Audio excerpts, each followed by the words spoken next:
अपने भाई शक्ति सिंह से। शक्ति सिंह जाकर के एक इतनी सी घटना, कितना भारत मूर्ख है, कितने भारत के लोग, सभी नहीं कुछ भारत के लोग कितनी मूर्खता कर गए। जब अंग्रेजों के समय का मैंने इतिहास पढ़ा तो मुझे अंग्रेजों पे गुस्सा नहीं आया, मुझे भारतीयों में गुस्सा है, इनको पकड़ के एक एक को चूहे हमारे शेरों के म्याद में आकर के राज्य कर गए। अंग्रेज की कुवत महा चूहे से ज्यादा नहीं है महानुभाव। और भारत का हर सैनिक शेर है, और शेर को किसने बंदी बना लिया? चूहों ने। जब इतिहास पढ़ते हैं तब देख के आत्मा कांप जाती है। महाराणा प्रताप को कोई हरा सकता था? एक छोटी सी घटना, इतनी सी घटना हुई कि दोनों भाई शिकार खेलने गए, तो महाराणा प्रताप के भी चमचे थे और शक्ति सिंह के ही चमचे थे। दोनों ने अलग अलग करके दोनों ने एक तीर फेंका, और वो भी किसको लगा? शूकर को। तो 2 तीर लगे, शक्ति सिंह का तीर भी लगा और उनका तीर लगा। तो राणा के जो संरक्षक थे वो कहते नहीं, मेरे राणा साहब ने मारा है इसको। शक्ति सिंह के चमचे थे वो कहते नहीं साहब, राजकुमार युवराज का तीर लगा है। दोनों में से किसका तीर लगा? अरे किसी का लगा हो है तो, लेकिन भिड़ गए दोनों का तीर लगा है। किसका लगा, किसका लगा, किसका लगा, इतनी कहा सुनी हो गई कि उसने राणा प्रताप को भी कह दिया, चुपचाप खड़े क्या कह रहे, बोलो ना हमारा लगा है, तुम्हारा नहीं लगा, तुम हार गए। राणा प्रताप मौन रह गए, शक्ति सिंह छोड़ के चला गया और दिल्ली में जाके अकबर से मिल गया। और अकबर ने शक्ति सिंह के सेनापतित्व में चित्तौड़ पर चढ़ाई कर दी। अब जब घर के भैया है तो उनको तो सब मालूम है ही, राणा प्रताप को भागना पड़ा। राणा प्रताप को भागना पड़ा, भाई से, दुश्मन से नहीं भागे कभी, भाई से भागना पड़ा। फूट डर गई। सारे जगत में महानुभाव ये सबसे बड़ी भूल है। इसलिए मत डरो कि हमें कोई दुश्मन हमें गुलाम बना देगा, कर्म हमें थका देंगे। बस तुम्हारी हिम्मत चाहिए। तुम मत डरो महानुभाव कि मैं मर जाऊंगा, वो तो नियत है। डरोगे तो भी मरोगे, नहीं डरोगे। ये तुम्हारे होने वाले नहीं हैं, ये तुम्हें भी मार देंगे और राज्य लेने के बाद, क्योंकि अब तुम तो कमजोर हो ही वैसे ही। उसको तुमने मरवा दिया, अंग्रेज कहता आ जा तुम ही निपट जाओ। ऐसे बहुत सारे कहते। भारत वो शक्ति है, जैनी वो शक्ति है, साधु वो शक्ति है। ब्रह्मांड हिल सकता है लेकिन उसे कोई हिला नहीं सकता यदि सच्चा हो तो। सब जानते थे, मंगल पांडे जानता था मेरा मरना, लेकिन मैं देश की बुराई नहीं सुनूंगा, मैं देश पे गोलियां नहीं चलाऊंगा। निरपराधियों पे, मैं अपने भाइयों पर, वो भी निरपराधी पे आदेश क्या दिया जा रहा था। एक व्यक्ति, उसका नाम ध्यान नहीं आ रहा, वो व्यक्ति अंग्रेजों के विरोध में रख करके गायब हो गया। उनको पता चला कि वो इस नगर में, गांव में छुपा है, तो मिल नहीं रहा था। तो अंग्रेजों ने कहा पूरे नगर को भून दो, पूरे नगर को चारों तरफ से भून दो। मंगल पांडे कहता है कि मैं ही खुद, सेना में सब हिंदू सैनिक थे, हमारी गोलियों से एक नहीं मिल रहा तो सबको भून दो, एक नहीं मिल रहा है तो सबको भून दो। नहीं, बस वो निश्चित समझता कि मेरी मौत निश्चित है, निश्चित है। लेकिन उसकी आत्मा ने कहा मर जाऊं तो मर जाऊं, एक बार आजादी का नारा तो लगा दूं, इनकलाब। अरे भली आजाद हो पाऊं या नहीं हो पाऊं, लेकिन आजादी का, मरूं तो आजादी के साथ मरूंगा, मरूं तो आजादी का नारा लेके मरूंगा। आपसे शेयर कर रहा हूँ। अपने गांव को अपने ही हाथों से गोलियों से निरपराधियों को छलनी बनाकर जिंदा रहना ठीक था कि आजादी का नारा लगा करके मर जाना ठीक था? सोच समझ के हाँ कहना, क्योंकि बारी अंत में तुम्हारी खुद की आने वाली है। दूसरों के लिए तो हम कानून बनाते हैं, दूसरों के लिए तो हम जल्दी कह देते हाँ उसका मर जाना ठीक था, और उस स्थान पर तुम होते तो, और हो अभी भी, अभी यही हो रहा है। जिस बात को मैं तुम्हें ला रहा हूं धर्म के मार्ग पर, ये तो मैं उदाहरण दे रहा हूं तुम्हें थोड़ा सा बोल्ड बनाने के लिए। थोड़ा तो बनियों का खून थोड़ा तो खोल जाए,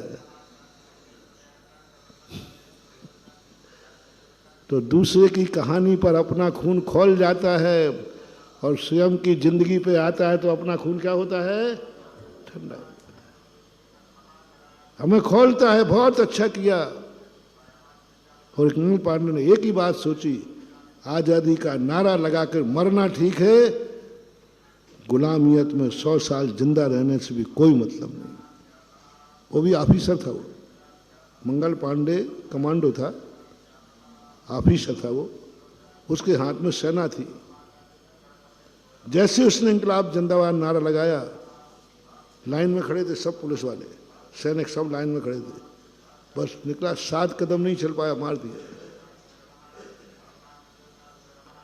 अब फैसला करो, दूसरा सैनिक वहीं पर जिंदा है और उसने हाँ कह दिया। अब दोनों में से जिंदा रह जाना ठीक था या वो मर गया वो ठीक है? हैं? थोड़ा एक बार और बोलो, थोड़ा आप लोग नहीं बोल रहे, पीछे वाले। बेटा टेप हो गया है।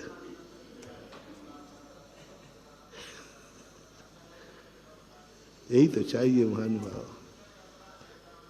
प्रणधि मनसा, कल यही बात तो कही थी, हम मन वचन काय से धर्म कर लेते हैं लेकिन ज्ञान से नहीं कर पाते। हम नियत को नहीं पहचान पा रहे, हम नियत को अनियत बना दें। हमारी नियत है कि कल मरेंगे, लेकिन हमारी ताकत है कि हम नमोकार मंत्र के लिए आज ही मरने को तैयार है। कल मरेंगे तो मरेंगे, आज ही मरूंगा क्या बात नहीं। तुम्हारी उम्र कल तक क्यों जिंदा रहोगे? अब निश्चिंत हो जाओ। बोले नहीं, यदि धर्म की बारी आए तो मैं आज भी मरने को तैयार हूं, लाखों वर्षों तक जीऊं या मृत्यु आज ही आ जावे। बस ये नारा अपनी जिंदगी में भर जाना चाहिए। मुझे लाखों वर्ष की उम्र नहीं चाहिए, यदि धर्म के नाम पर आज मौत आती है तो मैं मरने को तैयार हूं। एक मेंढक अपन को थोड़ा सा कह दिया, तुम मंदिर गए तो पैर तोड़ दूंगा तुम्हारे, प्राण ले लूंगा तुम्हारे। मंदिर को यदि दर्शन करने तुम गए तो हमने मंदिर छोड़ दिया। नहीं जाऊंगा साहब, हाँ ठीक है, फिर जिंदा रहे। मेंढक से भी कहा गया, मेंढक से भी कहा गया, कहाँ जा रहा है? भगवान महावीर का समोषण आया है दर्शन करने। तू अरे वो महावीर स्वामी हैं, बड़े आदमियों के भगवान हैं। वहां देवता सौधर्म इंद्र ये आ रहा है, तेरे लिए कौन पूछ रहा है? वहां पर बड़े बड़े आदमी आए, वहां बड़े बड़े देवता आते, इंद्र आते, राजा महाराजा आते। तू वैसे बीच में कुचल जाएगा, मर जाएगा, तू समोषण तक पहुंच ही नहीं पाएगा। मेंढक भी जानता था कि इस भीड़ में हमारा कुचलना निश्चित है। उसके मेंढक जाति ने कहा होगा, कहां जा रहा है भाई? वो बड़े आदमियों के महाराज हैं, देवताओं के भगवान है। भक्ताम वर प्रणति मौल मणि प्रभाणा मुद्योतकम दलित पाप तमोदानम सम्यक प्रणम्य जनपाद युगम युगादा बालम वनम भवजले। अरे कहाँ जा रहा है तू? बड़े बड़े देवता वहां नमस्कार करते हैं। भक्ता मर प्रणति मौल मणि प्रभाणा, बड़े बड़े मुकुटधारी रत्न जड़े हैं वो वहां झुकते हैं।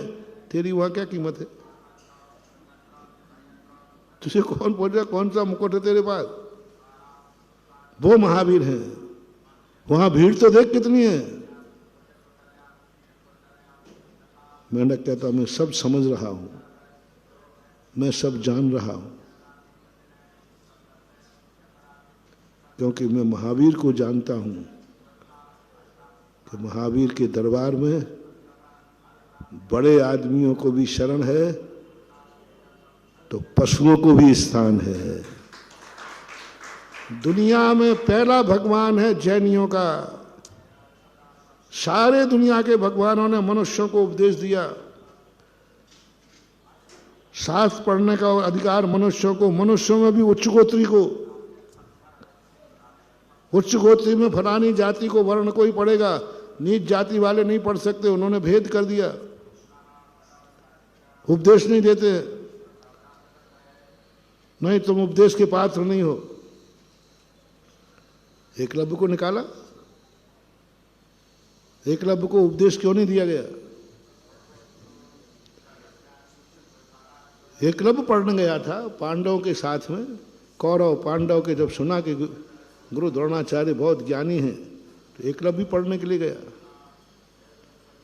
लेकिन उसको किस लिए निकाल दिया? वो अयोग्य था, पढ़ना ज्ञान नहीं था, क्षयोपशम नहीं था, लेकिन क्योंकि वो किरात था।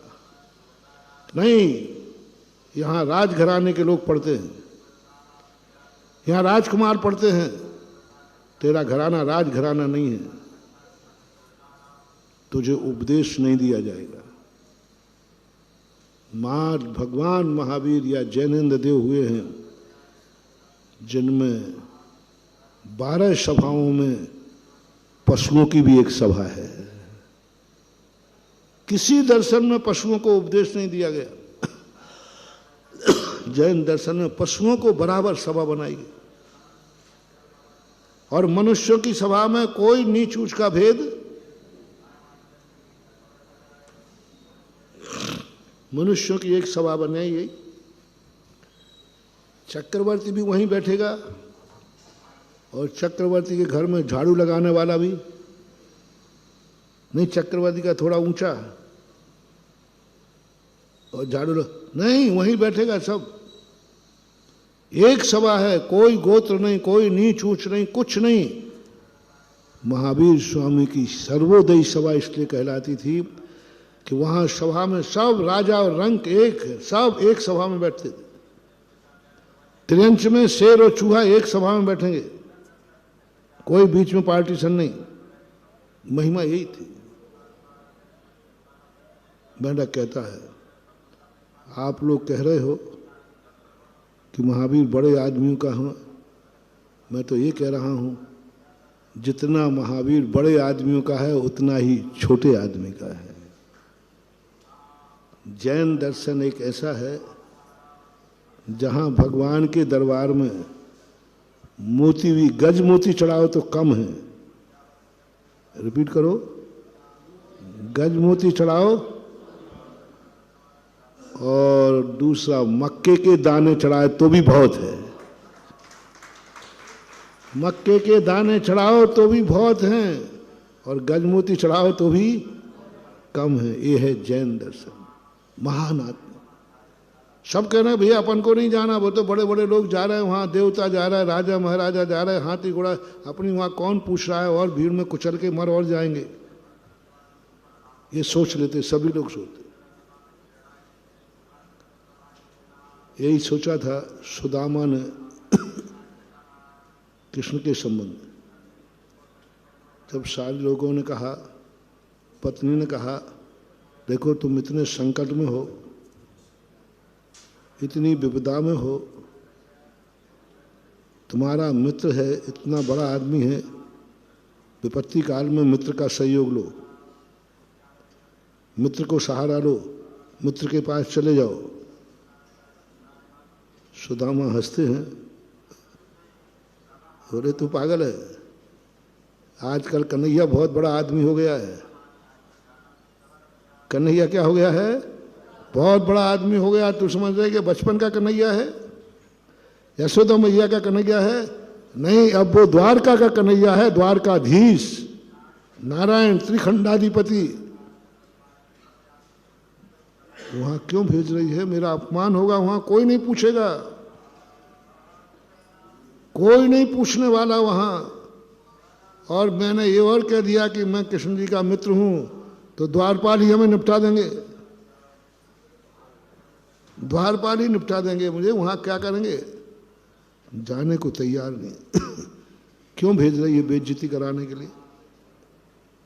भूखे मर जाना ठीक है, लेकिन मित्र के दरवाजे बेइज्जती कराना, मित्र से बेइज्जती नहीं होना चाहिए। दुश्मन से हो जाए तो कोई बात नहीं, अपनों से बेइज्जती नहीं होना चाहिए। दुश्मन यदि बेइज्जती करे तो कोई बात नहीं है, अपने बेइज्जती करें, मित्र बेइज्जती करे, कन्हैया मेरी बेइज्जती करे, हंसी उड़ाए मेरी।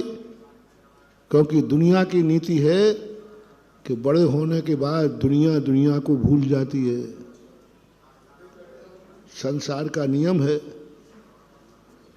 गरज पर कछु और है, गरज सटे कछु और।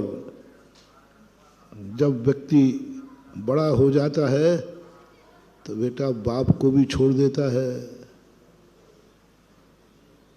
बाप की भी कीमत नहीं करता, क्योंकि अब वो बड़ा हो गया। पत्नी जानती थी कि सभी बड़े एक समान नहीं होते हैं, कुछ बड़े ऐसे होते हैं जो स्वयं बड़े होते हैं, बड़ों के रहते हैं, लेकिन छोटों का भी उतना ही मान रखते हैं जितना बड़ों का रखते हैं। और आप सबको मालूम है, कन्हैया देख के दंग रह गया कि सुदामा देख के। मैंने तो समझा था कि कन्हैया पहचानने से मना कर देगा। ऐसा एक घटना और संस्मरण याद आ गया, यथार्थ घटना है, नाम मत पूछना। एक गरीब माता पिता थे, उन्होंने अपने बेटे को पूरा जायदाद बेच करके पढ़ाया, सब पढ़ाया, कर्जा लेके पढ़ाया। एक ही बेटा था, उन्होंने कहा ये बेटा बन गया तो सब हो जाए, सब कुछ किया, कर्जा बैठ गया, संपत्ति बिक गई, पढ़ाया। पढ़ाने के बाद उस बेटे को IAS ऑफिसर कलेक्टर बनाओ। माँ बाप की मेहनत थी, लगन थी, लेकिन उसको कलेक्टर बनाने में माँ बाप कंगाल हो गए, सब कुछ खत्म हो गया उसको कलेक्टर बनाने में। बन गया कलेक्टर, बनने के बाद उसकी शादी हुई तो उसको भी कलेक्टर नहीं मिली, दोनों आदमी ऑफिसर। अब दिल्ली के पास उनकी वो स्थान था, बेटा का कोई जवाब ही नहीं आ रहा है। और इनको क्या मालूम था दोनों, कोई चिंता मत करो, अभी सब बिक गया है, बेटे की नौकरी लग जाएगी तो अरे बंगले आ जाएंगे, बंगले। एक बार बेटे की नौकरी लग तो जाने दो, फिर सारे बंगले बन जाएंगे, सब लौट आएगा। लेकिन वो तो महीना भर हो गया, 2 महीना हो गया, 4 महीने हो गया, वहां से कुछ आई नहीं, ये भी नहीं पूछा कि खाने को क्या है। 5-6 महीने बाद दोनों ने कहा कि शायद मेरा बेटा बहुत व्यस्त होगा, क्योंकि उसकी पोस्टिंग बहुत बड़ी है, बहुत काम होगा, इसलिए उसको चलो अपन ही चलते, अपन के पास तो कोई काम है नहीं, ठलुआ है। दोनों माँ बाप गए वहाँ, पूछते पाछते। उस समय दोनों ऑफिस में थे, कलेक्टर, और ने कहा भाई हमारा बेटा यहाँ कलेक्टर है, उनसे मिलने आया हूँ। तो पहले तो चौकीदार ने निपटाया उसको, क्योंकि उनकी कपड़े लत्ते सब ऐसे ही थे। तुझे शर्म नहीं आती बुढ़ा, तू पागल है क्या? भिखारी भिकमा कलेक्टर साहब के माँ बाप ऐसे होंगे? उन्होंने कहा भैया मैं हूँ, आप अंदर पोशाक भेज दीजिए। तो उन्होंने बेटे ने कहा कि कहा अब ऐसी ऐसी बात है, कौन है? जब तक उन्होंने माँ बाप को चैन नहीं पड़ी, पर्दा हटा करके अंदर खड़े हो गए। अरे बेटा, ओहो, मेरा बेटे का ये ऑफिस है, ऐसा ऑफिस है, इतना इतना है, ओहो, खुशी से नाच गए। तो चौकीदार पूछता है पियोन कि साहब आप इनके बेटे हैं क्या? नहीं नहीं नहीं नहीं, ऐसा नहीं है, हमारे गांव में बहुत बड़े जमींदार हैं ना हम, तो हमारे घर का ये दोनों नौकर नौकरानी हैं, पुराने हैं। तो गांव में पुराने नौकर भी सेठ के बेटे को बेटा बोलते हैं। ये दोनों हमारे पुराने नौकर हैं। पिता ने कहा क्या बोल रहा बेटा? हाँ हाँ चलो इनको वहाँ बाजू में ठहरा दो, ये हमारे बहुत बड़े नौकर हैं। पिताजी के तो सटन ढीले हो गए। बेटा नौकर? पीछे कदम बढ़ाए बढ़ाए आकर के दोनों ने आकर के अपने घर में कमरा बंद किया। वे कमरे से बाहर ही नहीं निकले तो दोनों की लाशें निकली। ये घटना यथार्थ है। ये संसार ऐसा है। बड़े होने के बाद सुदामा ने भी यही कहा कि मैं क्या करूंगा जाके। पत्नी ने कहा नहीं, सभी बड़े लोग ऐसे नहीं होते हैं, जाओ।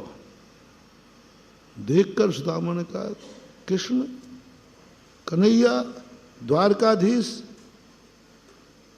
सुदामा के पैर धो रहा है। जिसकी सारी दुनिया पैर धोती थी वो सुदामा के पैर धो रहा है। सारी दुनिया जिसके लिए दरवाजे में आती थी उसके लिए श्री कृष्ण खुद दरवाजे पे आए, ऐसा बताते हैं। श्री कृष्ण को पता चला सुदामा तो दरवाजे तक वो लेने आए, पैर धोए। आगे की कहानी सब तुम्हारे लिए समझ गए होगे। यही स्थिति महावीर स्वामी की थी। महावीर की सभा में त्रियंचों को भी सभा थी। तो लोगों ने कहा ठीक है, महावीर तक तू पहुंच पाएगा तब ना, तू पहुंच ही नहीं सकता, इतनी भीड़ है रास्ते में, कुचल के मर जाएगा। तो मेंढक क्या कहता है उसकी भाषा में बता रहा हूं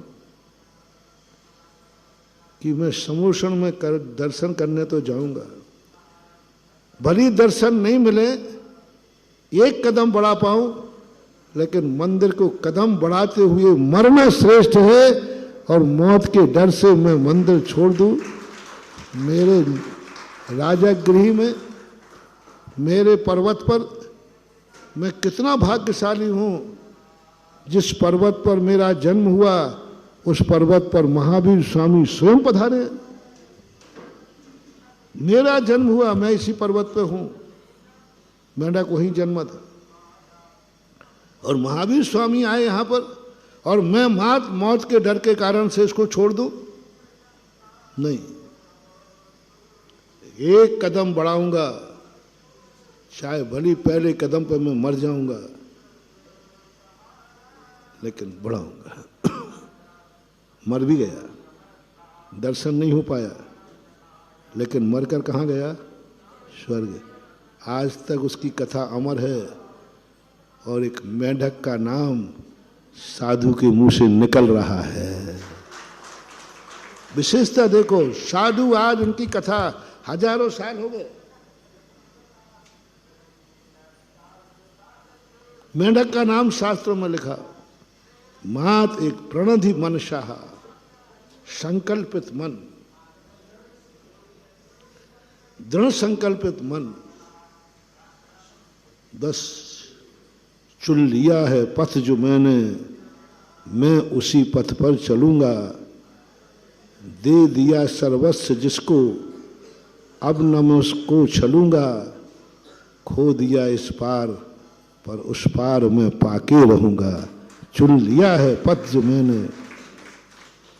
ये पंक्ति मुझे आगरा के पंचकल्याणक में मैंने कही थी। वहाँ पंचकल्याणक में बहुत बड़ी आग लगी थी, स्वाहा हो गया था सब घबरा गए कि नहीं अब तो पंचकल्याणक वहाँ तो हो ही नहीं सकता, चलो अपन मंदिर में जन्म कल्याणक के दिन आग लगी। मंदिर में आने की बात कही, सब घबरा गए। सबने कह दिया, समाज वाले बोला दिया वहाँ कोई फायदा नहीं जाने से। रात में मूर्तियां भी उठा लाए, सब खत्म। ऐसा खत्म हुआ, मैंने आगरा जैसा पंचकल्याणक आज तक नहीं देखा। पैसा पानी की तरह बहा है। अयोध्या नगरी कैसी होती है उस पंचकल्याणक में देखने लायक थी। हाथियों को जो सजाया गया था, हैराबाद हाथी लग रहे थे, बहुत गजब का पंचकल्याणक था। 94 की बात है शायद, 94। लेकिन ऐसा जला, ऐसा स्वाहा हुआ, ऐसा स्वाहा हुआ, कुछ भी नहीं बचा वहां, कुछ भी। सब लोग आए, सुबह हुआ, महाराज जी अब सब यहीं ला रहे हैं, यहीं सब। मैंने कही नहीं, पंचकल्याणक तो वहीं होगा जहां ध्वजारोहण हुआ है। ये आग, ये कर्म, ये सारे देवता साधु के कदम को पीछे नहीं हटा सकते। बोले करोगे क्या? हम कुछ नहीं है। मैंने, ये पंचकल्याणक वहीं होगा, तीनों कल्याणक वहीं होंगे, भागने वाले नहीं है। और उस दिन जो मैंने प्रवचन दिया था, यही चुन लिया है पथ जो मैंने, मैं उसी पथ पर चलूंगा। दे दिया सर्वस्व जिसको, उसको ना मैं अब चलूंगा। चुन लिया है पथ सबके लिए। हमारे लिए भी है ये उपदेश, तुम्हारे लिए भी उपदेश है।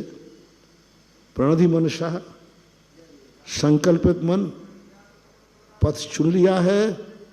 बाधाएं कितनी आए, पीछे मत हटना। नियम ले लिया है, आने दो जो बाधाएं आ रही हैं। दे दिया सर्वस्व जिसको, उसको अब मैं न चलूंगा। बोलो तुम्हारा देवता कौन है? कल पूछा था ना, जिनेन देव है, बस अब मत चलना। कुछ भी हो, तुम्हारा भगवान गुरु कौन है? निर्ग्रंथ गुरु। कुछ भी हो, तुम्हारा मंत्र कौन है? कुछ भी हो, मरूंगा तो मर जाऊंगा, पैर तो नहीं रखूंगा, पैर तो नहीं रखूंगा, मरूंगा तो मरूंगा। ऐसी दृढ़ बुद्धि जब अपनी हो जाती है, तब कहीं जाकर के हमारी जिंदगी में सिद्धि होती है। और हम उन्हीं चीजों में अपना समय बर्बाद कर रहे हैं। एक 7 कदम चलो, लेकिन मंगल पांडे जैसे नारा लगा के चलना। मंदिर भले नहीं आ पाओ, लेकिन मंदिर का कदम उठाते हुए मरना। कम से कम ये तो होगा कि मंदिर नहीं पहुंच पाया, मंदिर के रास्ते में